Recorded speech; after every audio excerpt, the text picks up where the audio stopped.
The opinion of the wise is better than the certainty of a fool. Welcome everybody to episode 48 of the Trust and Believe Nomad Cast. I'm glad you're here with me on this 23rd of December, 2021. Thank you again. I appreciate all of the support.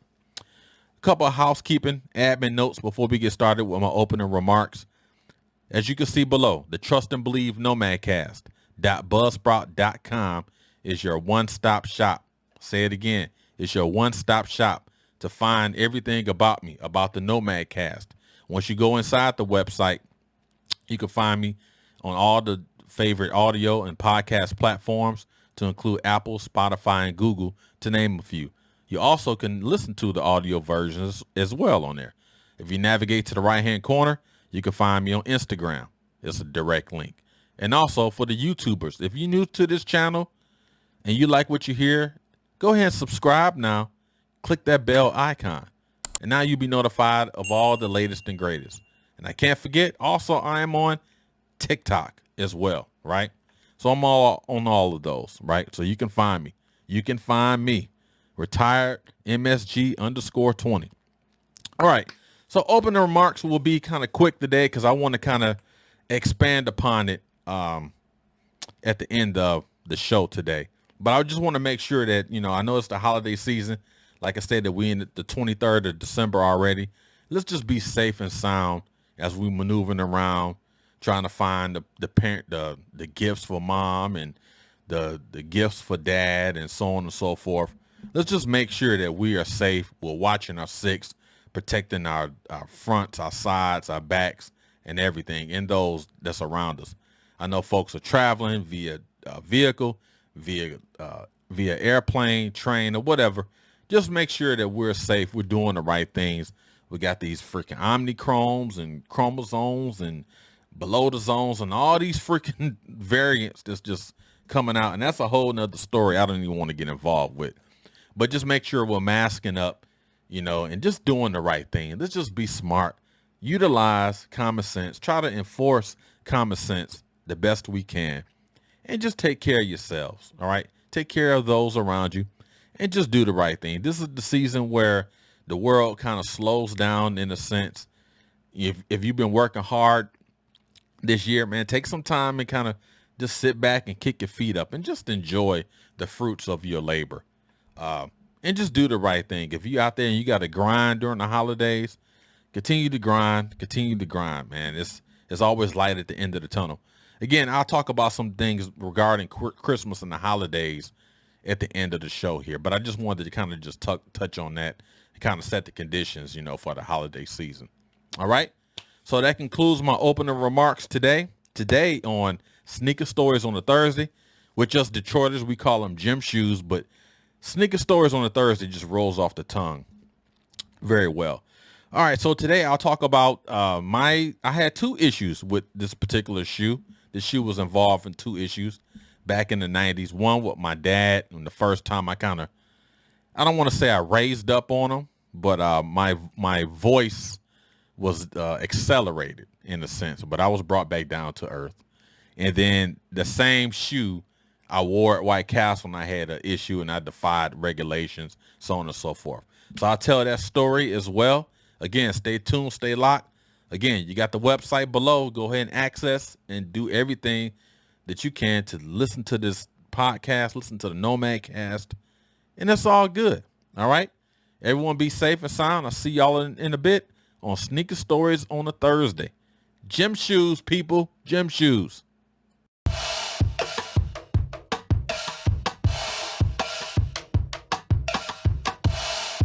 Welcome back to Trust and Believe Nomad Cast here on a Sneaker Story on a Thursday, commonly known as Gym Shoes. I think I need to change that title. Instead of Sneaker Stories on a Thursday, Gym Shoe Stories on a Thursday. So I'm going to change that title card because I'm not being true to my Detroit self. We didn't say sneakers. We said gym shoes, but I titled the segment Sneakers. That will change next week, y'all. I'm going back to the roots, kid. You know what I mean? All right, so everybody, glad you're tuning in today. Again, today on Gym Shoe Stories on a Thursday, I'm going to take you back to the year 1993, folks, 1993. It's the year I graduated high school, right?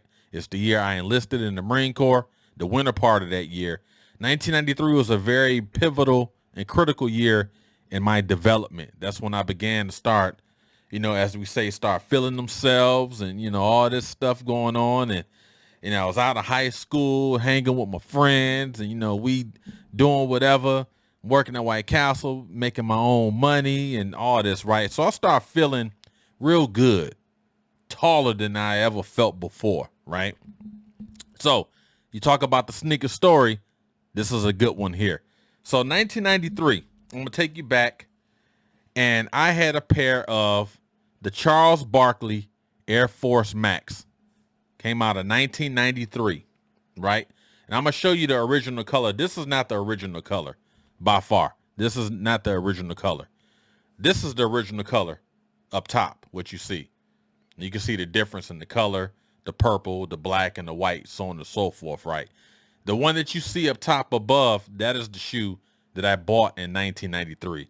Again, this is just a replica. And guess where I bought this shoe from, folks? Ding, ding, ding. You got it. STOCKX. My favorite place in Detroit, right? Headquartered in Detroit, STOCKX. Gotta love it. But the Charlesbarkley Air Force Max, 1993. So the reason that shoe is significant for me, I bought this shoe originally in 1993. I bought it at Foot Locker in Fairlane Mall, which is in Dearborn, a suburb of Detroit, right? And I bought this shoe, and I remember the shoe came out in the Phoenix Suns colors, as you saw in the photo above, purple, black, and white. So I ended up buying these shoes, and back then, we was wearing the jerseys that was made by Champion. We'd get the jersey and get the shorts to match the socks and all that. It was all about matching. And so the Suns colors, purple, black, had a little orange in it, and white. Went to the mall, got my Phoenix Suns jersey. I was a big fan of Kevin Johnson. Kevin Johnson was a point guard for the Phoenix Suns back in the day, one of my favorite players, right? And Barkley was on that team because he had just arrived there from the Philadelphia 76ers a year earlier. And so I had the Kevin Johnson jersey, I had the Phoenix Suns shorts, and then I had the freaking Barkleys. Again, not that color. And man, life was good, man. So I bought the outfit, and then next day, me and my friends, we was getting ready to go somewhere. And I had the jersey on. I had a T-shirt up on under it. But the shorts were kind of long. And again, back in the 90s, everything was freaking baggy.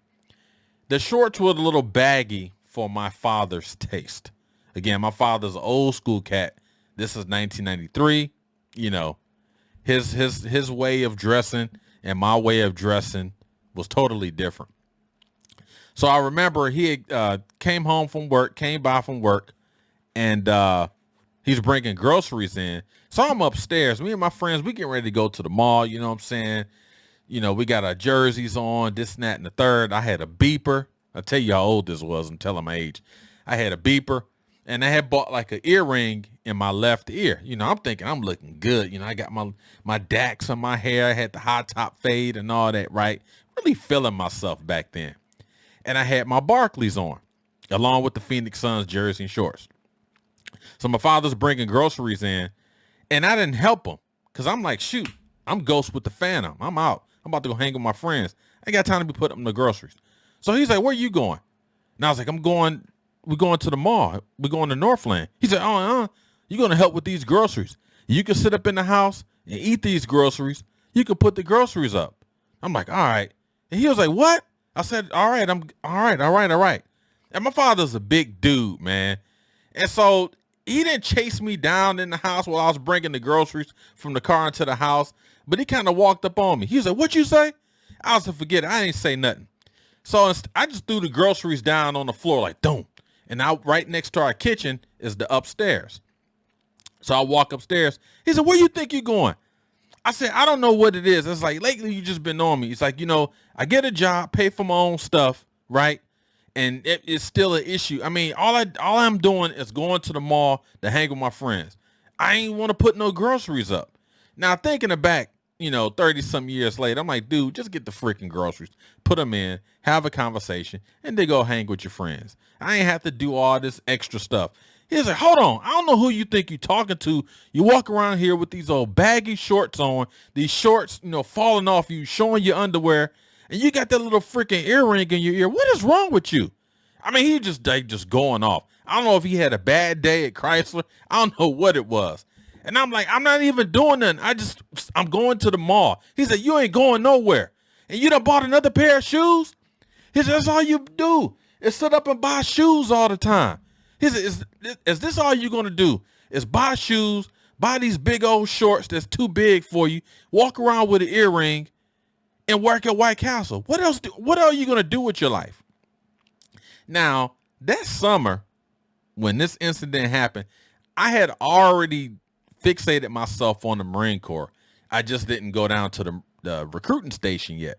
But I had already been talking to the recruiter. He was like a recruiter from Recruiter's Assistance. So he was already in the Marine. He graduated boot camp, but he would come in and they would help, try to endear some contracts, right?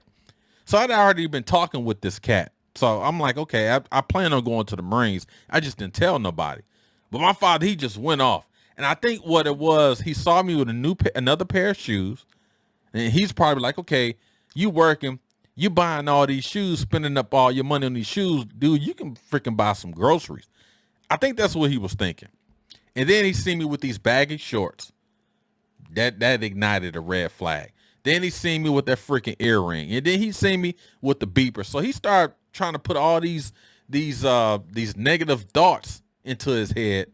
And I'm just like, I was just going to chill with my friends to go to Northland to buy some more freaking gym shoes, right? And he went he went ballistic. He went ham, whatever you want to call it. He freaking went off. And, I'm a short dude, and I'm like looking up to him, right? And I'm like, man, he is really mad. And then I got the rest of the girls, and he was like, just go. So I was like, no, what was all that about? So, talking with my friends, and they was like, yeah, man, my pop's like this. You know how we do. We just start talking about our parents, whatever. And so another reason this shoe was significant, I think this triggered it, because he was like, God, dog, you buying another shoe. So a couple of days later, I'm running late to White Castle, right? And I'm running late. I can't find nothing. You know how it is when you're running late. You just can't find nothing. And so we had to wear black, almost, I won't say like dress shoes, but like sturdy shoes with a nice rubber grip on rubber grip. But it couldn't be gym shoes. It had to be a black shoe with a nice sturdy, thick rubber grip, right? I cannot find these shoes nowhere in my house. They're not up under my bed. They're not in the closet. I don't know where these freaking shoes at. So I'm looking for the shoes. I'm like, man, I'm running late. These were up under my bed. They were black. They had purple in it. They had a rubber sole.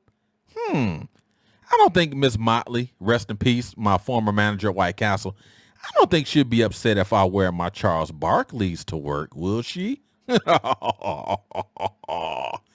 I'll put them jokers on. I arrived to work, and we always did I won't say like a uniform check, but we would make sure we're good. Make sure the apron, everything is nice in the line, so on and so forth. Make sure the White Castle hat is aligned to everything, right? And so the shift leader, her name was Dolores, she was like, Mr. Anderson, those are not White Castle certified shoes. You can't wear those. I was like, look, I was running late. I've been getting into it with my pops about freaking gym shoes and all this. Let me just work these freaking 8 hours and I'll figure out the rest tomorrow. And she was like, I'm gonna let you stay on here. She said, but you lucky Gwen ain't showing up today because she'll write you up. And I was getting written up in White Castle. Oh gosh, dog. I was getting written up so much. They had so much paper. It would stretch from Detroit to freaking China. So many times I was getting written up. But my aunt at the time was the district supervisor. Y'all wasn't gonna fire me. And that was my way of thinking. I've calmed down since then, right? And so I'm like, okay, Gwen ain't gonna be here. I'm straight. I'm good. Gwen never showed up in the afternoons, especially on her days off. She would show up in the morning, but this was like in the afternoon. And at the time, she used to have a Benz, like a two-door coupe, Mercedes-Benz. And I'm working a freaking fish and fry, right? And I turn around, just happen to turn around, looking at a customer. Why did I see this freaking gray Benz pulling up?